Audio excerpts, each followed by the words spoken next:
நம்ம வாழும் போது பாத்தீங்க அப்படின்னா எல்லாருமே சந்தோஷமா இருப்பாங்க. கூட வந்து ஆஹா ஓஹோ அப்படி இப்படின்னு பணத்துக்காகவும் பொருளுக்காகவும் உங்க பின்னாடி நிறைய பேர் சுத்தி வருவாங்க. ஆனா ஒரு வினாடி நீங்க இழுக்கிற மூச்சு அப்படியே இழுத்தபடியோ விட்ட மூச்சு அப்படியே விட்டபடியோ போயிடுச்சு அப்படின்னா இல்ல உங்க பேரை சொல்லி கூப்பிடுவாங்களா, நகைப்புக்குரியதாயிடும் அவங்க பேசுற விஷயம் எல்லாமே. எப்ப பாடியை டிஸ்போஸ் பண்ண போறீங்க அப்படின்ட்டு.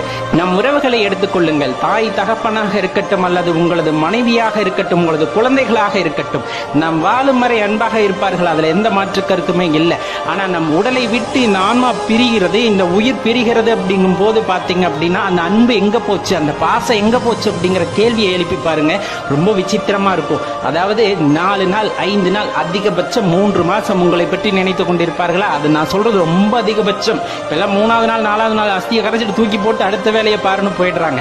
அப்ப நம்ம தான் இந்த இடத்துல என்ன இருக்கோம்னா மாயையான பற்று, மாயையான அந்த பிம்பத்தை உருவாக்கி கொண்டு நான் இல்லைன்னா இவங்க வாழ மாட்டாங்க, நான் இல்லைன்னா இவங்க கிடையாது அப்படிங்கிற அந்த மாயைக்குள்ள சிக்கிக்கிட்டு பந்த பாசத்துல பிணைஞ்சுக்கிட்டு இறைவனை அடைவதற்கோ அல்லது உணர்வதற்கோ முயற்சி செய்யாமல் இருக்கின்றோம் அப்படிங்கறது இந்த இடத்துல உண்மையான விஷயம். நான் யார் அப்படிங்கிற கேள்விக்கான விடையை ஒருத்தன் தேடுகிறான் அப்படிங்கும் போது அவனுக்குள்ள இருக்க அந்த உண்மையான ஆத்மாவை அவனை உணர ஆரம்பிக்கிறான் அப்படிங்கிறது தான் அர்த்தம்.